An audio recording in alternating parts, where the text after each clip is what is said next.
Good morning class 11 से ही। Children, last lecture में हम लोग ने हीट ट्रांसफर में टेम्परेचर ग्रेडियंट पढ़ा था। टेम्परेचर ग्रेडियंट क्या बताया था? टेम्परेचर ग्रेडियंट को हम लोग कोई सिंबल नहीं होता, -d θ/dx से इसको डिफाइन किया गया था। यानी rate of change of temperature with distance is called temperature gradient. तो अगर सपोज कर लीजिए कि कहीं आपको टेम्परेचर और डिस्टेंस के बीच में ग्राफ गिवन है, टेम्परेचर और डिस्टेंस के बीच में अगर ग्राफ गिवन है और आपको टेम्परेचर ग्रेडियंट निकालना है, तो आप इस लाइन की स्लोप निकाल देंगे। स्लोप मीन्स tan phi की वैल्यू निकाल देंगे। आप इस लाइन पे 3 पॉइंट्स ले लीजिए, 2 पॉइंट ले लीजिएगा ए बी, और एक ट्राइंगल फॉर्म कर लीजिएगा। ठीक है, स्लोप यानी परपेंडिकुलर अपॉन बेस कर लीजिएगा, तो जो वैल्यू आएगी वो टेम्परेचर ग्रेडियंट होगी। और एक चीज़ याद रखिएगा कि टेम्परेचर ग्रेडियंट कैसी क्वांटिटी है? Vector quantity, vector quantity. ठीक है, और इसकी डायरेक्शन हमेशा जिस डायरेक्शन में हीट फ्लो करती है उसके ऑपोजिट होती है। तो ये भी जरूर ध्यान रखिएगा कि it is a vector quantity and its direction is opposite to the flow of heat. जैसे हीट फ्लो करता है हाई टेम्परेचर से लो टेम्परेचर की ओर, लेकिन टेम्परेचर ग्रेडियंट की क्या डायरेक्शन होगी? Low temperature to high temperature. ठीक है, अच्छा, अब मोस्ट इम्पॉर्टेंट हेडिंग हम पढ़ने जा रहे हैं। ये लेसन भी आपके यहाँ एग्ज़ाम में आना है। पहले मैंने सिलेबस में नहीं दिया था, लेकिन प्रिंसिपल ने ये डिसाइड किया है कि चैप्टर अप टू 5 दिसंबर तक जो चीज़ें पढ़ाई जाएंगी सब पेपर में आएगी, तो इसलिए एक लेसन इसको इंक्लूड करना पड़ा इस चैप्टर को हम लोग को। तो ज़रा देखिएगा, कोफिशिएंट ऑफ थर्मल कंडक्टिविटी क्या होता है। ये मैंने एक मेटल की जो है बार या एक रॉड रख दी है Mn, जिसकी लेंथ स्मॉल l है, area of cross section A है।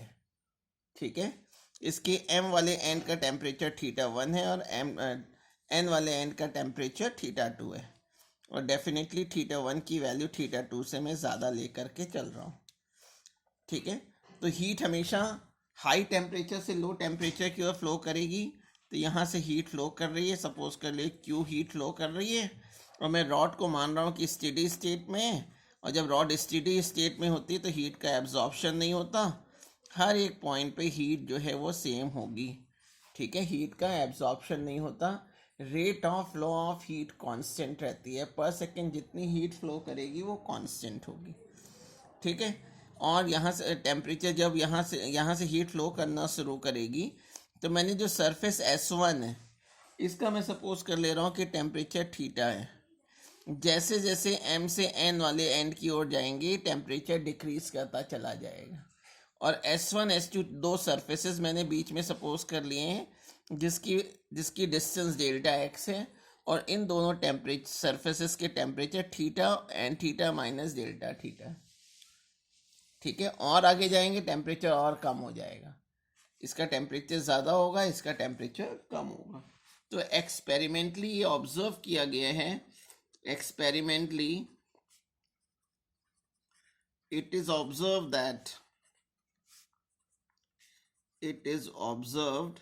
दैट क्या ऑब्जर्व किया गया है कि जो एट स्टेडी स्टेट, पहली बात तो स्टेडी स्टेट में होना ज़रूरी है।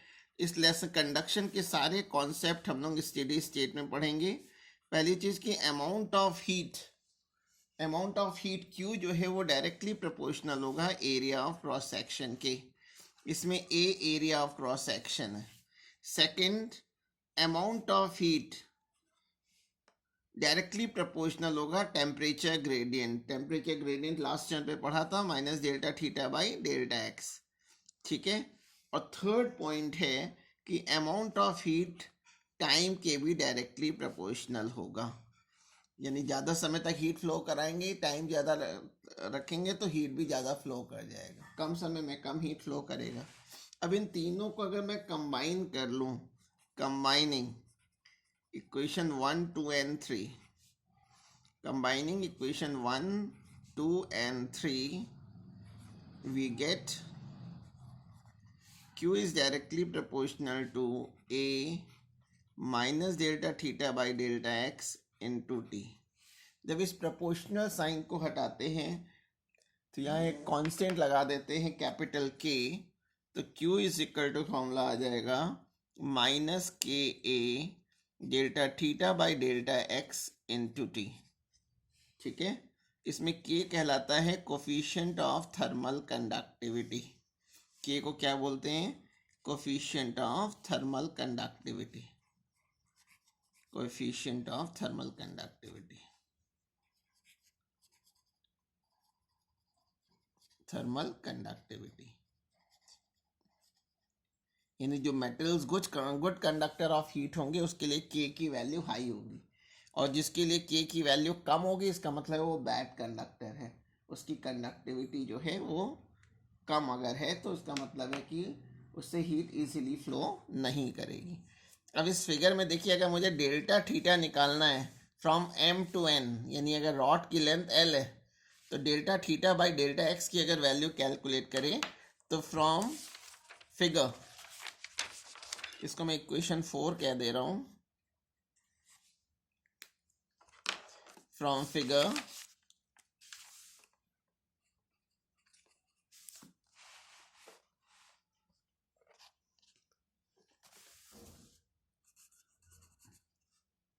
अगर मैं delta theta by delta x की वैल्यू कैलकुलेट करूं, डेल्टा थीटा है चेंज इन टेम्परेचर, यहाँ टेम्परेचर थीटा 1 है, दूसरे एंड का टेम्परेचर थीटा 2 है, तो चेंज इन टेम्परेचर हो गया थीटा 2 माइनस थीटा 1, और डेल्टा एक्स जो हो जाएगी ये पूरी लेंथ हो जाएगी यानी एल हो जाएगी, तो ये एल आ गया।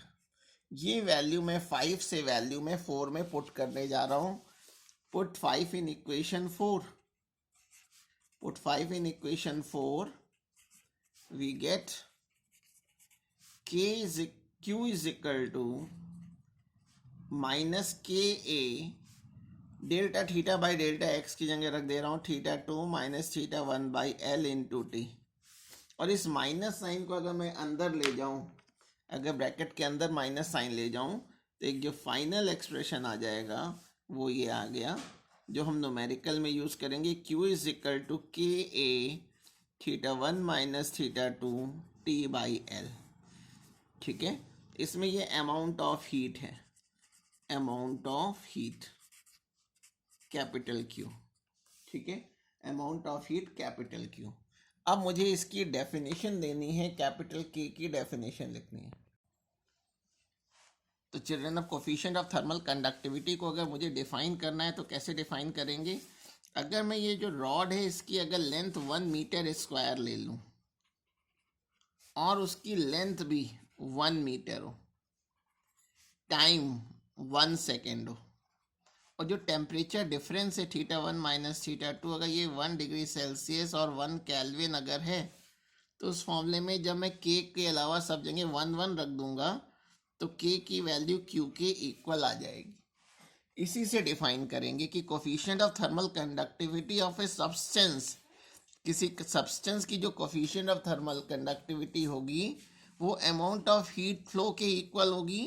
कब? जबकि रॉड की लेंथ 1 मीटर है और उसका area of cross section 1 metre square है, और टेम्परेचर डिफरेंस रॉड के दो एंड्स के बीच का जो टेम्परेचर डिफरेंस है वो 1 केल्विन या 1 डिग्री सेल्सियस है, और हीट पर सेकेंड फ्लो कर रही है।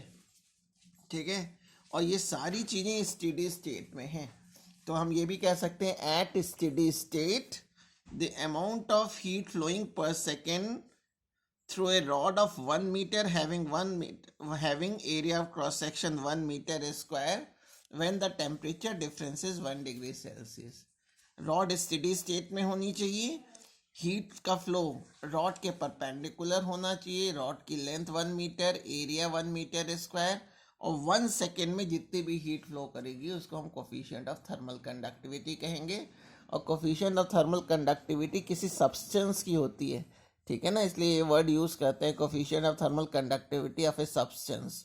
ठीक है, अच्छा, अब इसकी एसआई यूनिट देखनी है और इसका डायमेंशनल फॉर्मूला।